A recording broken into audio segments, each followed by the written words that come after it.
So we're back for another exciting installment of Nemo. It's the same clip. So this clip was really good because it does situational irony and dramatic irony. So on slide 16, we focused in on the dramatic irony part and the fact that we knew things that Marlin didn't. And even then, the author still kept us not knowing things. So in this particular case, we're going to look at the situational irony and humor. So for the situational irony and humor, we have to know, we have to look more from a different perspective on this. So we already know about Marlin and Nemo and Gil and the dentist. Marlin, Nemo, and Gil. We already know about the fish. So to see how funny it is, we have to actually think about it from the dentist and the people in the dentist office's point of view, because that's where this scene makes you giggle. So what details did the author give you up front before you laughed? So in this particular case, because I'm doing a story, the film gives the audience the fish backstory. So I'm going to just put in all the serious Nemo, Darla, playing dead, and Marlin. So the film gives us all of that stuff. So what are you expecting to happen? So this is where we have to think about, okay, what are we expecting to happen? We already know that there's a little bit of that dramatic irony here where we don't really know what's going to happen, but what are we expecting to happen?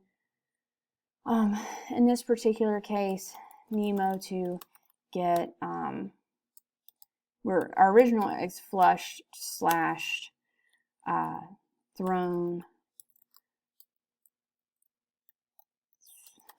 away by the dentist.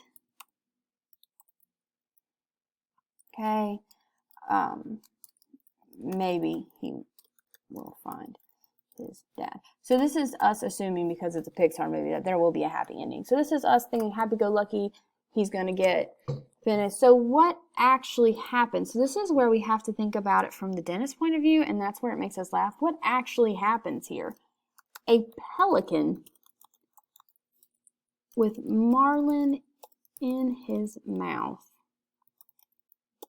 busts into the dentist's office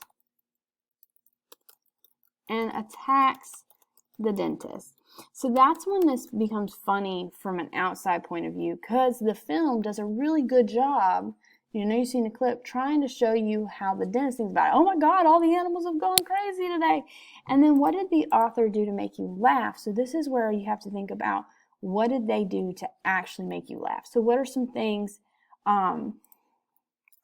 so hold on, the drills go off and Gil lands in Darla's hair, and dentist runs into his light, those heavy dentist lights. So a lot of weird things happen instead. So what did the author do to make you laugh? So what really made us laugh, though, is the film turned and used the dentist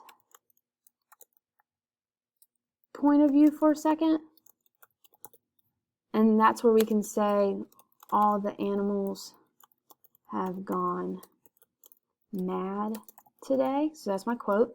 But more importantly, shows the little boy in the waiting room seeing all of this through the fish tank. So that's what makes this really funny, is when it steps back and it's like he doesn't know what's going on, and so you are watching it from his point of view through the fish tank, and all he hears is screaming and everything, and his little jaw drops and he's like, oh. So that's situational irony or humor. That's what the filmmakers are doing to try and make us laugh. So we know what's actually going on is super serious, but here's this point of view from this little kid in the dentist office who's just petrified of what's going on in that dentist's room. And then, of course, it zooms out more, and you can see everybody in the dentist's office looking around like, should we go in there? So that's how this scene, that when looked at from the main, which is really cool, when looked at from the main character's point of view, is super suspenseful and super dramatic, is actually really funny from the outside looking in. So it's a cool play on the different perspectives within this one scene.